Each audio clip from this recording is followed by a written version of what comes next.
Peter is a contributing editor on CNBC. I've interviewed Peter many times. Always walk away learning something new.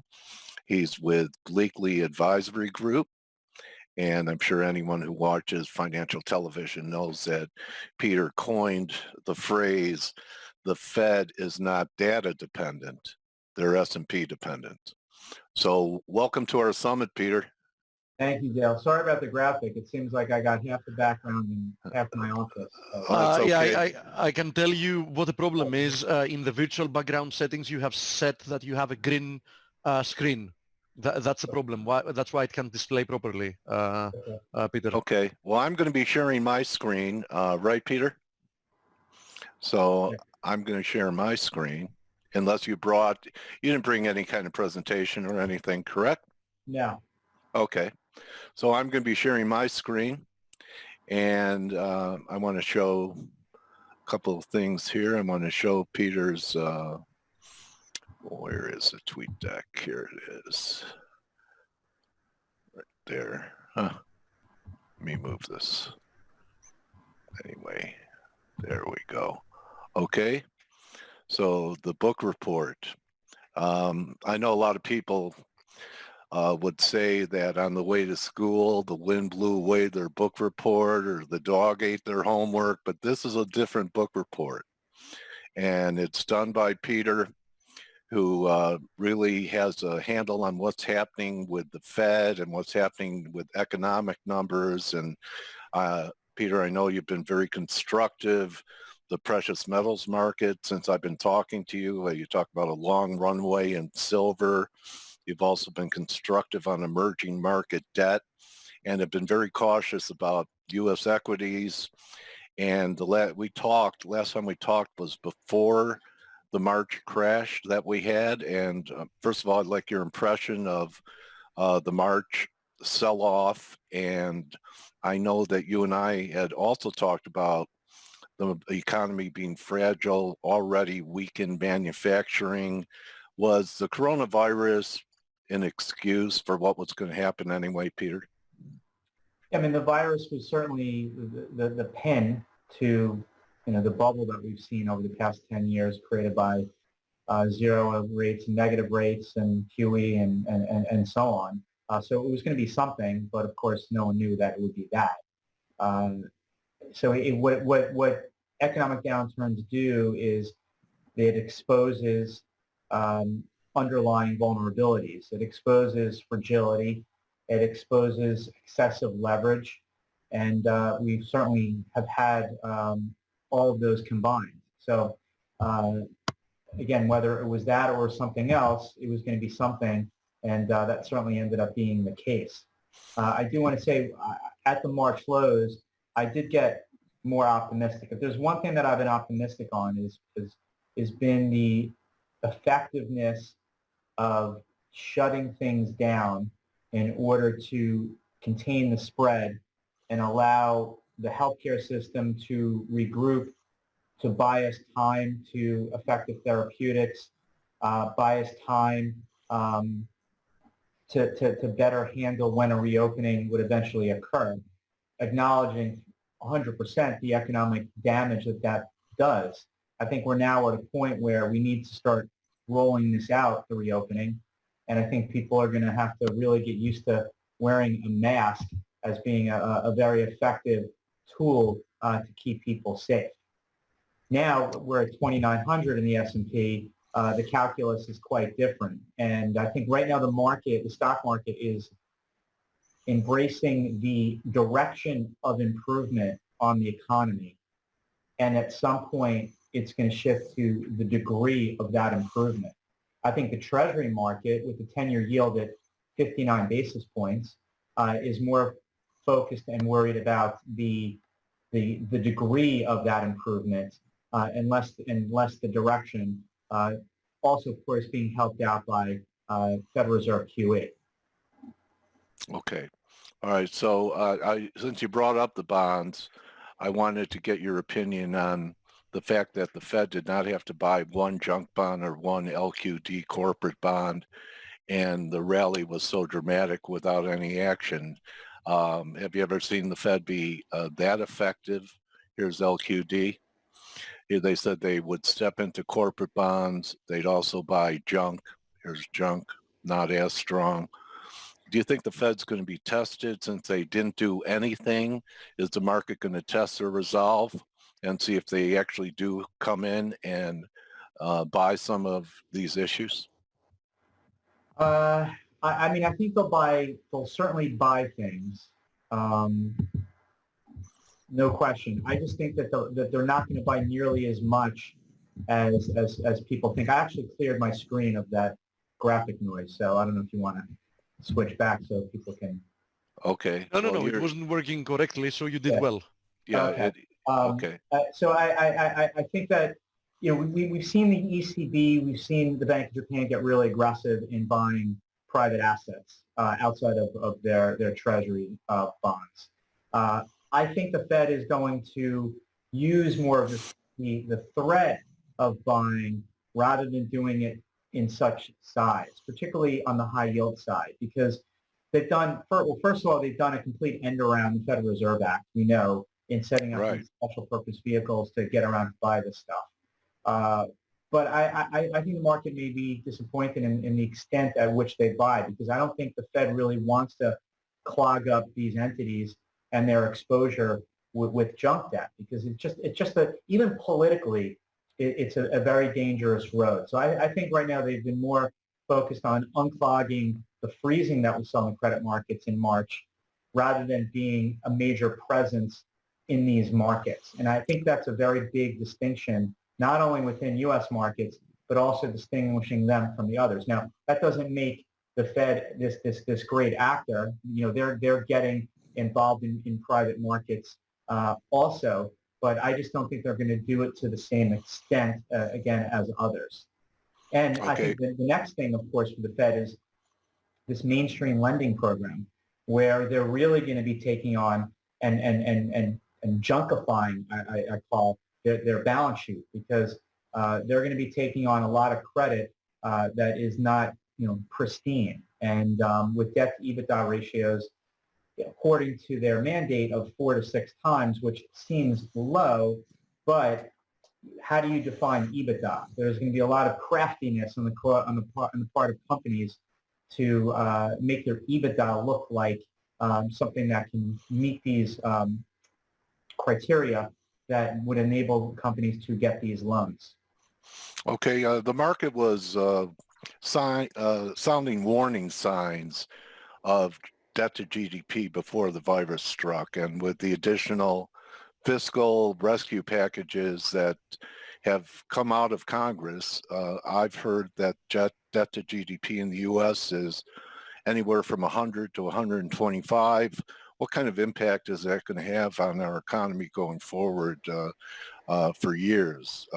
Do we reach a point of no return on this, where people just start to shy away from anything dollar denominated? I know if I was a foreigner and I looked at all this printing by the Fed and budget problems with the U.S. government, that I'd be a little bit leery about holding anything denominated in dollars. Well, I like to say it doesn't matter until it does. You know, in 1986 and 87, people were having debates about the exploding U.S. budget deficit. But we know in a bond bull market, budget deficits don't matter.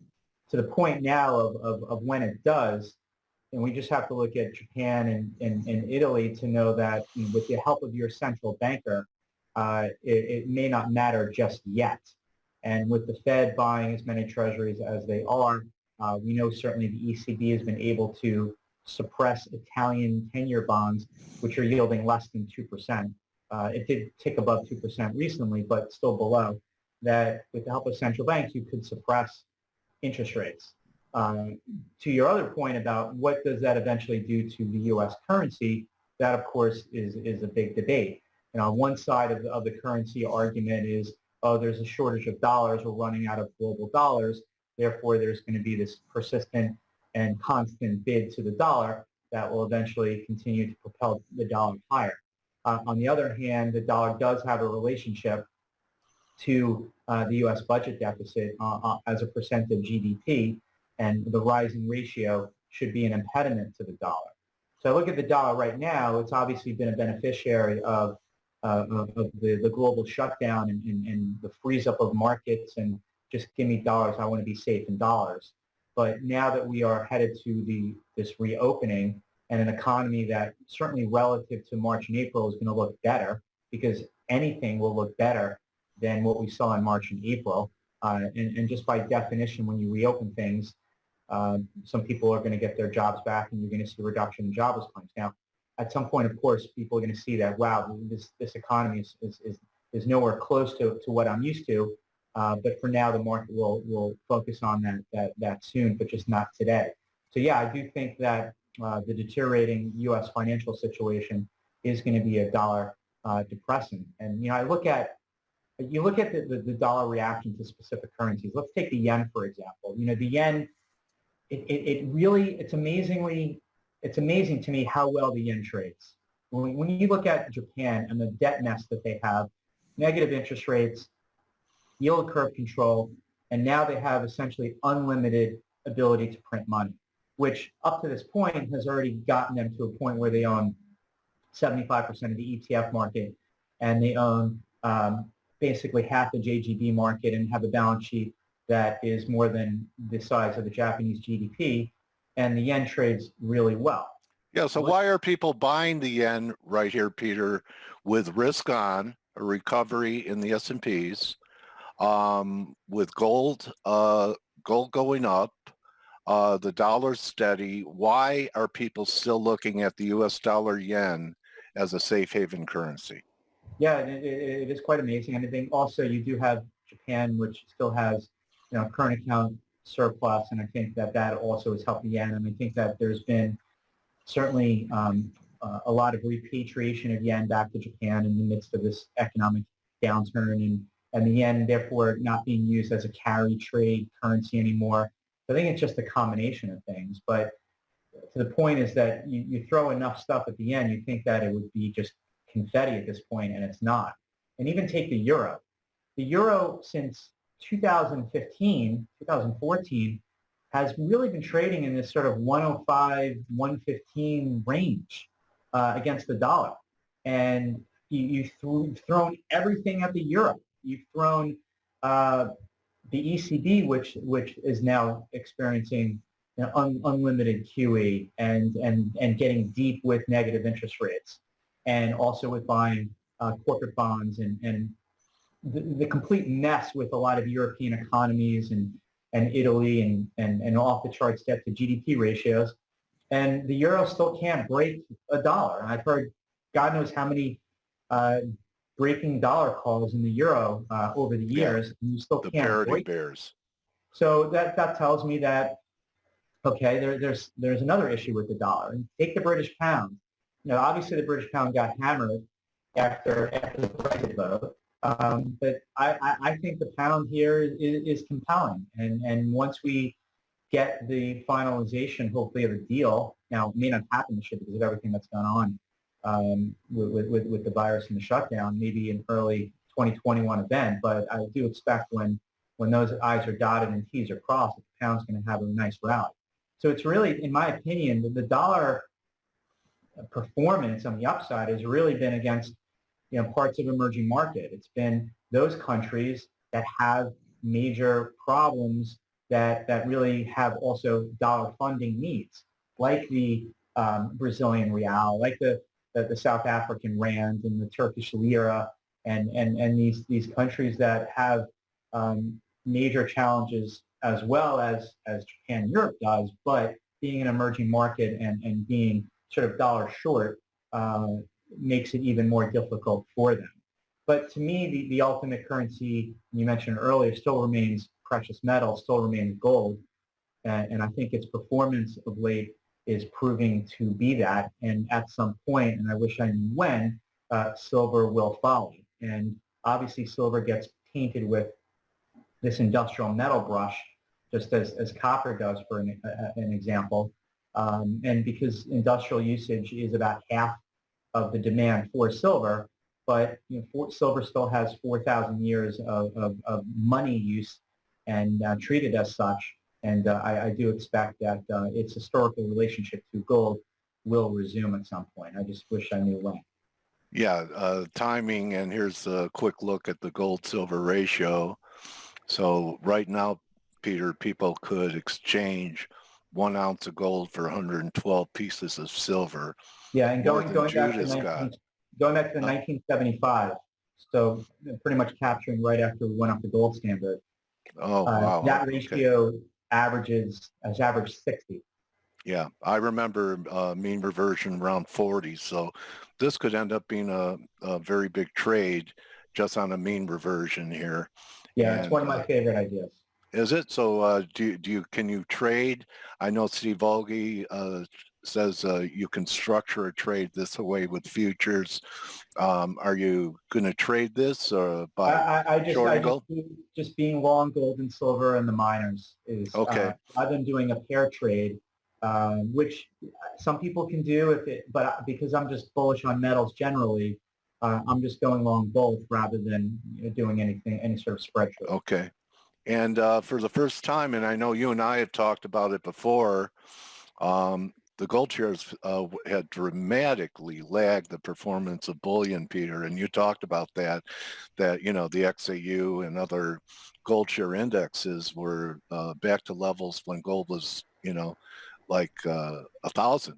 And now we're finally getting some type of breakout here in GDX and the juniors. A lot of people, I think, do not know that they have to do due diligence if they buy individual miners. Is that part of your process? Because I've had the experience about being right about the underlying commodity and having selected the wrong company, and it was their management or it was their debt, and they didn't participate in a bull market in the underlying commodity. So what's your process for deciding what miners to go with? For sure. I mean, at the end of the day, mining is a really crappy business. We have to all understand that. Mark Twain said it was two liars standing over a hole. Yeah, that's a good analogy. I like that more. Where you have no clue to where the pricing of your end product is going to be. Right. Getting stuff out of the ground is extraordinarily uncertain and costly, and God knows where your mine is geographically. That you have to hope that you have a government that is on your side. So you have to really get multiple things right. Now that said, there are, of course, certain miners that are much more well run than others, that are in safer jurisdictions, that you can at least cross off some of those risks and really just hope that a well-run business, even in a tough environment, in a tough business, can benefit from positive pricing environment. And we know for sure right now we have both a positive pricing environment in terms of the price of the product, but also in terms of the cost structures. I mean, I think a lot of these mining companies have got religion since the top in 2011. They shifted from this empire building to actually running their business for cash flow. So all-in sustainable costs have been cut dramatically. Now you have obviously the drop in oil prices that helps a lot. At the same time, you have a rising price of gold. So take GDX, for example, and I'll get more specific onto your real question. Okay. This is GDX the last right here time monthly. Gold was 1,700, GDX was in the 50s.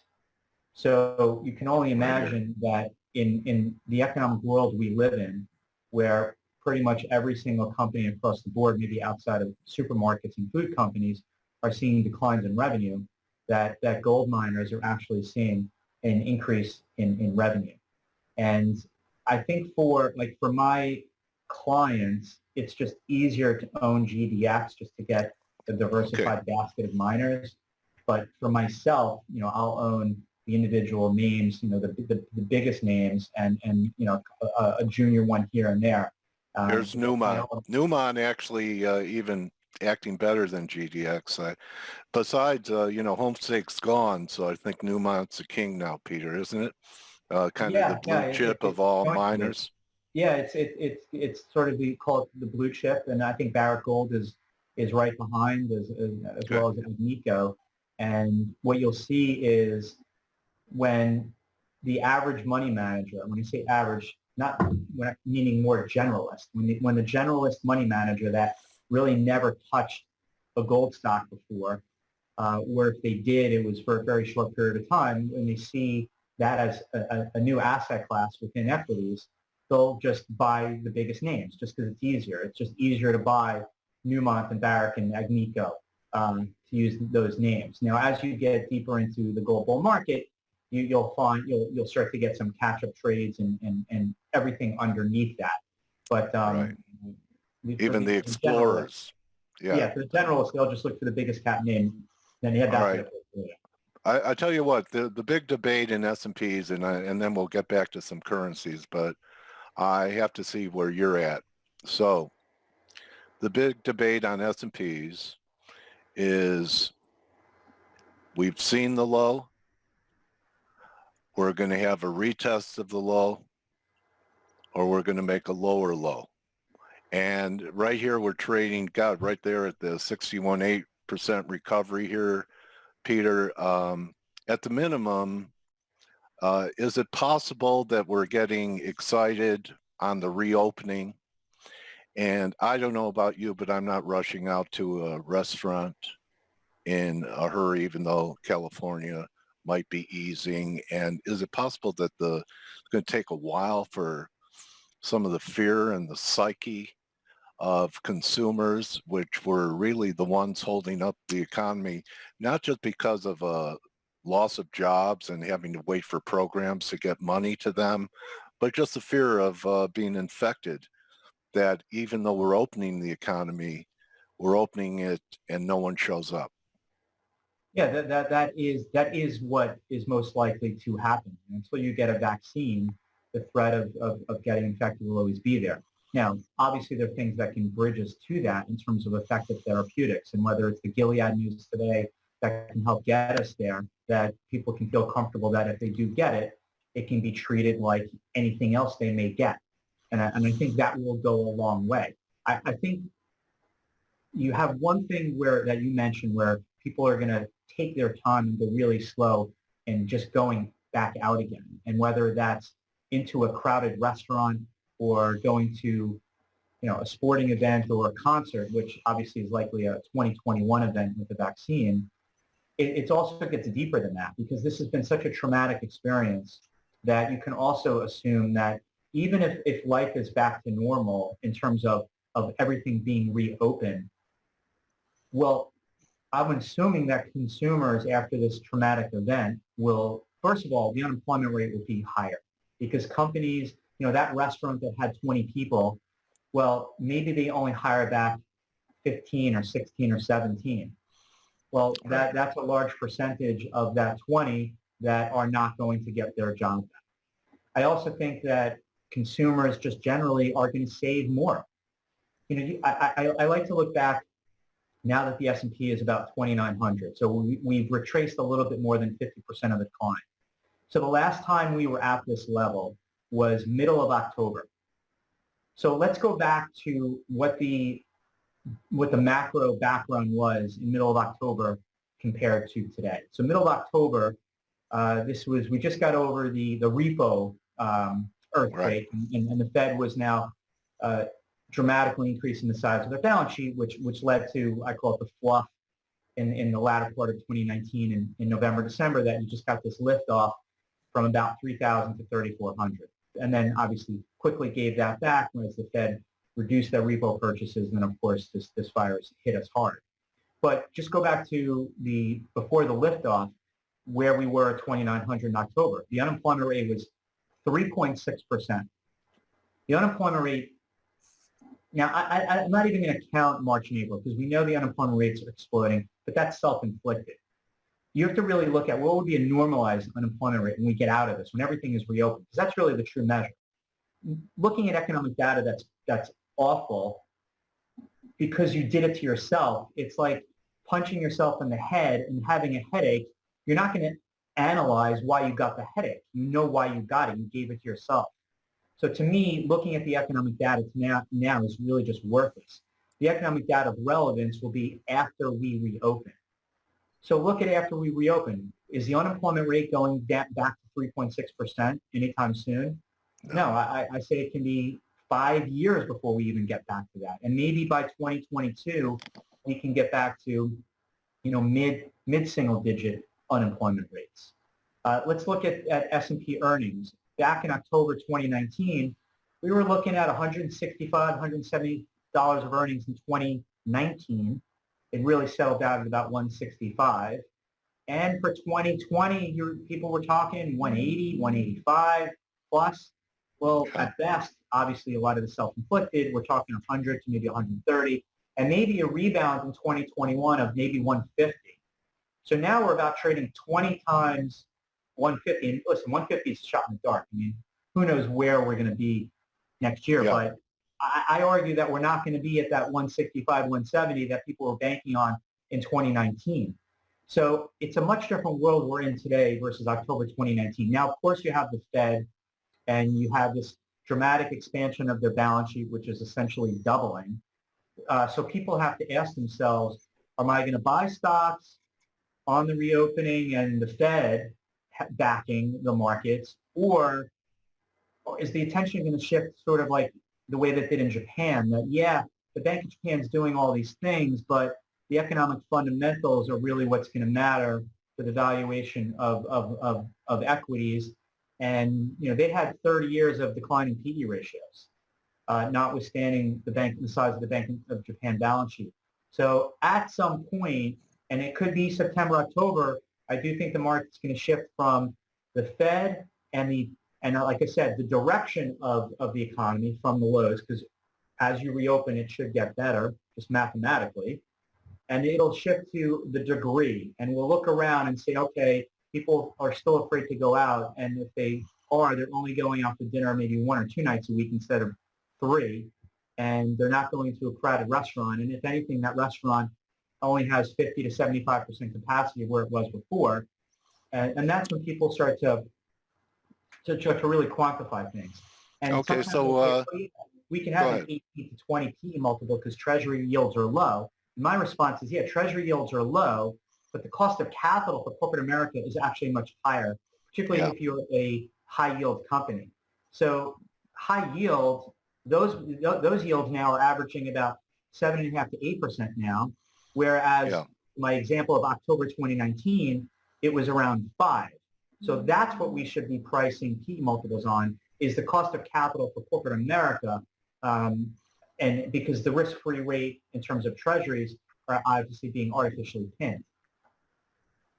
Okay, so someone comes to you, Peter, at Bleakly Advisory Group with $1 million portfolio of stocks, and the S&Ps are trading here at 2,900. What do you advise them? So what we're doing with clients is, well, first of all, we're giving them our macro viewpoint. And we have a history of not trying to initially market time, but obviously be sensitive to this world we're in right now. So can the market go to 3,000, 3,100? I guess, yes, of course. And that's why we'll put some of that on, like a percentage, like maybe 15, 20% tops, but save a big chunk of that money on the assumption that we will head back down again, and we will likely retest those lows again, not because of the circumstances today, but as I said, what the economic circumstances will likely be in the fall when the economy is reopened again, mostly, and I say mostly because live events and big gatherings will not be, but mostly, and I do think schools will be open in the fall. And people are going to look around and see, wow, this is an economy that's much different, and this is going to be a multi-year reparation, call it, in order to get us back to where we were in 2019 and for about 6 to 8 weeks of 2020. And that will be the next challenge for the market. So maybe over the next couple months, especially if we go through the summer, and if maybe the sun, heat, and humidity is a suppressant to the spread of the virus, and we could get a respite here, and maybe we get some good antivirals. So maybe the next couple of months the market will be okay. But come fall, when not only the virus comes back, but we all look around and see what the state of the economy is. That will be the next challenge. All right. So you are looking for another second wave, because in the Spanish flu era, there was more than one wave. The first wave dissipated after, actually, I think helped end World War I. People were too sick to fight. And then we had Armistice Day, and people thought the worst was behind us. And then we had the second wave, which was even more virulent. You think that we're wave, I think we'll be much better prepared for it. So okay. I'm less worried about the second wave than what we've already experienced. Okay. All right. So I know that over the years that you and I have been talking, and Face is a little over 3 years old now, so we've had quite a few conversations, that you always gravitated towards Asia. You felt, this was where the growth was going to come. And when you didn't want to be in U.S. assets, you were talking about being in emerging market debt. So I thought, since you had brought that up so many times, does the currency of the underlying debt of an emerging market economy play into the equation of total return for you? And since the dollar has been strong and some of the emerging economies have had more problems because they have a lot of dollar denominated debt, would it help if the dollar peaked and emerging market currencies began to appreciate again? Yeah, no question. And I think you made the distinction for me is when people talk about emerging markets, I specifically am really bullish on emerging Asia. Now, right. I consider South Korea emerging, but it gets thrown into that bucket. I don't consider Singapore as thrown into that bucket. You go to Singapore, it's as advanced as any country in the world, but it does get included in emerging markets, and not just emerging market bonds, which yes, you do need to get the currency right if it's going to be local currency denominated. But to me, I also find hugely attractive Asian equities as well. I think when you look out over the next 10 years, after the dramatic underperformance over the last 10 years, that I argue that Asian stocks, and I include China, of course, right. And I also include Japan. For decades, we heard Asia ex Japan, right? That was, they created different equity buckets. You had Japan, and then you had Asia ex Japan. Well, I think over the next 10 years, even Japanese stocks are going to be a beneficiary of the outperformance of Asian economies relative to the rest of the world. And for sure, Asian economies are dependent on the rest of the world. They're hugely dependent on Europe and the U.S. But I think what you'll see over time is they'll become less dependent, and that they'll become more dependent on each other. And China itself will become a rising consumer economy and less dependent on trade with the rest of the world. And that will benefit those areas of the world. And you look at some of these currency-adjusted Asian ETFs, and take Singapore, for example, a country that I'm very bullish on long-term, particularly with... You have a symbol for that ETF? EWS, Eddie Willie Sam. You look at, and as a beneficiary of money coming out of Hong Kong. What was it again? TWS? EWS, Eddie Willie Sam. Okay, got it.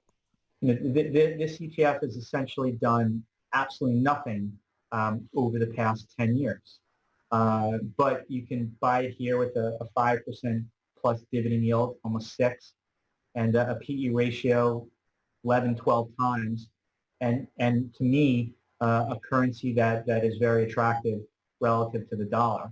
So I would argue that over the next, it is heavy in the banks, in the 3 big Singaporean banks. So keep that in mind. But there's a Singapore dollar right in front of you. Yeah, so I'm positive on Asia over the next 10 years relative to the U.S., certainly relative to Europe. And I acknowledge all the problems in China right now, the huge debt load, the more authoritarian approach that Xi Jinping has taken. But, there's still family in China wants to live the life that we do here. And they work hard, and they want to travel, and they want to consume, and they want to go to their steakhouses, and they want to live their life. So we cannot underappreciate the global presence that the Chinese economy is going to have for many, many years to come, and the help that's going to give to other countries in that region. Another great interview, Peter. Anything that you'd like to wrap it with? All of these currencies, there could be some amazing opportunities in some of these currencies, because if trends are changing, it's embryonic if they are changing here. Yeah, for sure. agree? And I do want to look at, particularly over the next couple months, that if we start to shift the focus to a reopening and less of fears of this economic shutdown and collapse, that it's going to be a good test for the dollar. And that, did the dollar rally in March and April for the sole reason that it was just this flight to safety, or did it rally because there was a strong foundation for it? And we're also going to see a good test of this shortage of dollars, again, that I hear all the time from people, whether that's going to be the propellant to the dollar. I'm more skeptical. I'm cognizant of the shortage of dollars, and for certain borrowers that is very much the case. But to say that there's this blanket shortage of dollars is not necessarily the case, because in certain countries there's enough dollar reserves to deal with dollar-denominated debt, whereas in other countries there is a shortage of dollars relative to that dollar-denominated debt. Okay. And I'm looking around. Steve Volge, are you with me? Any questions that we could put Absolutely. to I'm here, Coach. Okay. Any questions you want to put to Peter or the attendees? First of all, yeah, we do have a couple of questions. One of them, I think, because you mentioned, Mr. Boockvar, you mentioned Singapore. So there is a question if you could say something about the rates in Singapore. Well, Residential, yeah. In terms of interest rates, I guess? The rates, R-E-I-T-S, the Oh, the residential. REITs. Yeah. REITs. Oh, yeah, you call it REITs, sorry, yes. Yeah. That's No, Greek for REITs, right? Indeed. No, Singapore REITs, I think they've obviously gotten beaten up, particularly like office REITs, but I find some of them very attractive. I mean, there's some really, particularly industrial REITs in Singapore. There's some healthcare REITs in Singapore, to me, that are attractive with great dividend yields. And I do think Singapore is going to be a great beneficiary of not just money flows, but population flows because of what's going on in Hong Kong. And that will benefit some of these Singapore REITs. Now, some of these Singapore REITs, of course, also own properties outside of the country. They own properties in Australia in particular. But I think Australia is going to be a beneficiary of this growth in Asia over the next decade as well. I don't find it a coincidence. Mark Yusko, in essence, mentioned the same thing, that he sees a lot of value in some of the emerging markets. You're telling us the same. I pretty much know that Peter Schiff that follows is going to, is going to be talking more or less about the same thing.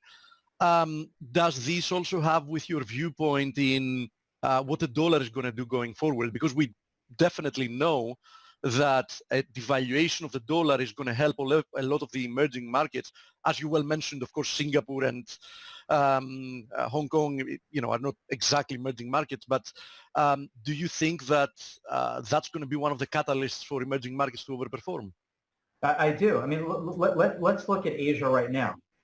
And you want to talk about an area of the world where the economy is still essentially open. And yes, Singapore's had a recent setback, but a lot of that really was segmented in the dorms that house a lot of the foreign migrants. But Singapore, for the general population, did an amazing job in containing this virus. South Korea, we know, after falling behind the curve rather quickly, caught up extraordinarily well and never really closed down. Hong Kong, I think Hong Kong has less than 10 deaths in the entire city of 7 million people, and they never really shut down. The restaurants stayed open. Now, growth, of course, obviously got hit hard, but when you want to talk about which area of the world is going to rebound the quickest on this reopening, it's going to be Asia, because they never really closed. And they had their arms around this a lot better than the rest of the world, because they experienced something like this, not to the same extent, but they experienced SARS. For them, wearing a mask is normal protocol. I listened to the Las Vegas Sands conference call last week, which I am a shareholder, myself and clients, and the COO, based on Las Vegas, and most of their business happens to be in Macau and Singapore, made the point that we're like shell-shocked here in the U.S. We've never experienced this, of course. So wearing a mask and having to do the distancing and all this stuff, this just has overwhelmed us. But in Asia, they've been through this. They are used to this. That's why they've been able to deal with this. Still a very difficult situation, still a very virulent virus, but they've been able to live through it without having to collapse and shut down their entire economies. So they're going to rebound a lot better. That should help their currencies and, to your point, help emerging Asia as an asset class, whether it's equities or credit. Okay, thank you very much. So Peter, Thank you very much, guys. You could follow Peter at P. Boockvar on Twitter, and here's his website, everyone, right on the screen, the Book Report, and you could subscribe to it, and you'll see Peter on CNBC, and I'm sure he's going to become part of your intelligence gathering in the weeks and months and years ahead. He is for me. Thank you, Peter, very much for being with us at the summit. I'd hang out on a mountaintop with you any day, partner. Thank you very much for being with us.